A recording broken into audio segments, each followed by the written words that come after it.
Hi, my name is Anne-Marie D'Agostino, and I'm checking in. This is for Module 9. Module 9, we were asked to describe the role of assistive technologies in the classroom.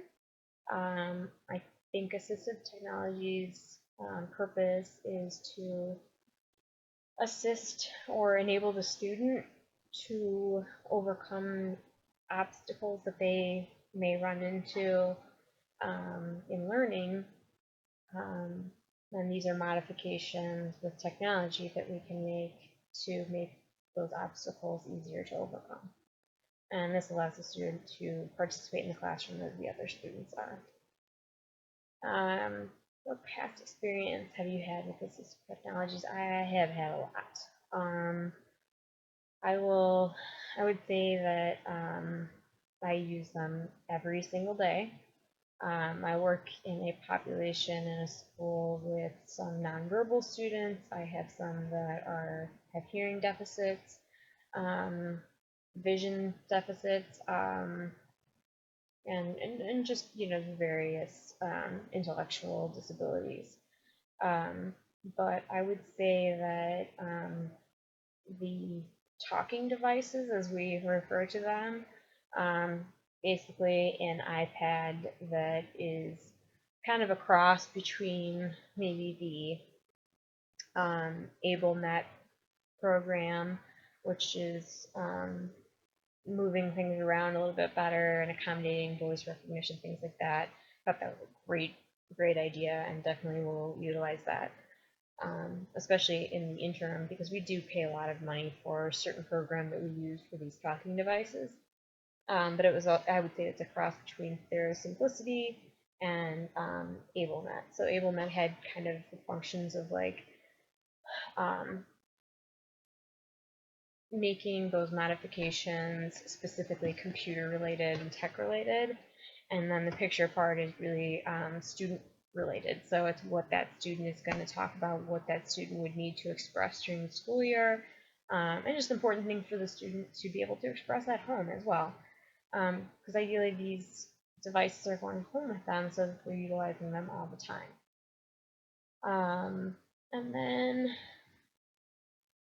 out of assistive technologies, um, what did I find most interesting or most applicable for my teaching area was, again, the speaking devices. Up until probably 3 years ago, the speaking devices were very expensive, and we used a whole different program, and it was not user friendly, and it was very difficult for the students to use. So the program that we have, that where I work at, that's the school has invested a lot of money into a great program, which you can edit, you can add names, you can add pictures of people so that they know what teacher, and have a picture of that teacher. So that's been a really useful program, and that one just kind of blows me away. Maybe it's because of my age, but I think that's just amazing, and it's giving kids an opportunity to speak when they couldn't have before or wouldn't have. And to see them utilizing this really simple program on their own I think it's exciting. And I think it's exciting for the kids too. Um, in the Brunsma article, the 6 applications were the existence, communication, positioning, mobility, physical education, environmental interaction. Um, Kind of my feelings on, I guess, describing each one. This is more really kind of survival. Things like their examples were feeding and sleeping and just personal care hygiene. Um, Communication was assisting with any form of communication, whether it be audio, visual, even body language, social interactions, any of those things were things that they had mentioned. Um, this is one of those where I have an example, and I would say that the talk to text is an amazing program, or the e-reader. I work in a reading strategies program within my school again, And those programs are amazing. They allow kids that didn't think they could read, didn't want to read, having it read to them allows them to hear it pronounced the correct way. It teaches them elocution and how to say things and how to enunciate different things. And it's an amazing program, and it gives kids confidence. And I think that's probably the most amazing part about it. So then on to positioning. That was more like, actually the next three kind of were very physical. So positioning, mobility, and physical education, in my opinion, kind of very much so cross paths.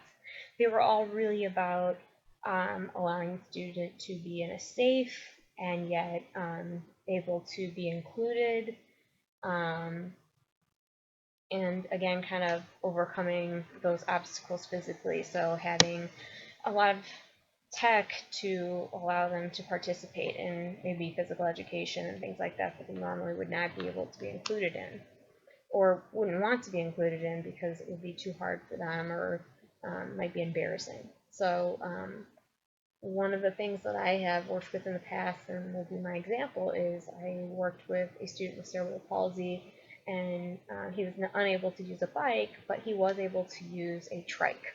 So they had purchased a very nice tricycle. It was not like a child at all. He sits upright, looks more like a bike, but with 3 wheels. And it allowed him to ride bikes with all of the other kids, and it was great. It was not super great for me running behind him without a bike, but he had a wonderful time, and it was amazing to see him be included. Um, then physical education, again, that I think that's having things that allow students to participate. So maybe if it's swimming, they have a special kind of board or something along those lines to keep them elevated, but allow them to do the strokes or the kicks or whatever they can participate with, just getting in the pool. So that would be my example for that. And then mobility, kind of discussed walking and using stairs. I guess my example for that would be the elevator. I had a student that wore braces. By the end of the day, her feet and legs hurt very badly, and the elevator was our saving grace. Took me a while to figure out that accommodation, but once I did, that's that's an assistive technology.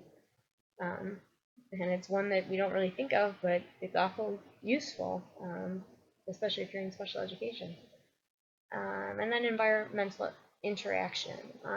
This is more associated with like daily living. So like, I don't know, I guess not necessarily school oriented is kind of how I think of that. I think of it being useful throughout your whole day. So in my experience, my example would be Bluetooth, wireless speakers that connected to a student's hearing aids. So when all of the other students put on large headphones and had a speaking device, my student that had hearing aids in, which was uncomfortable for her to put the headphones on, would utilize this wireless device. And I fortunately am blessed to work in a very, very financially well-off district, and they can purchase these types of things and have the budget for it. So that's amazing. That is a technology also that just kind of blew me away.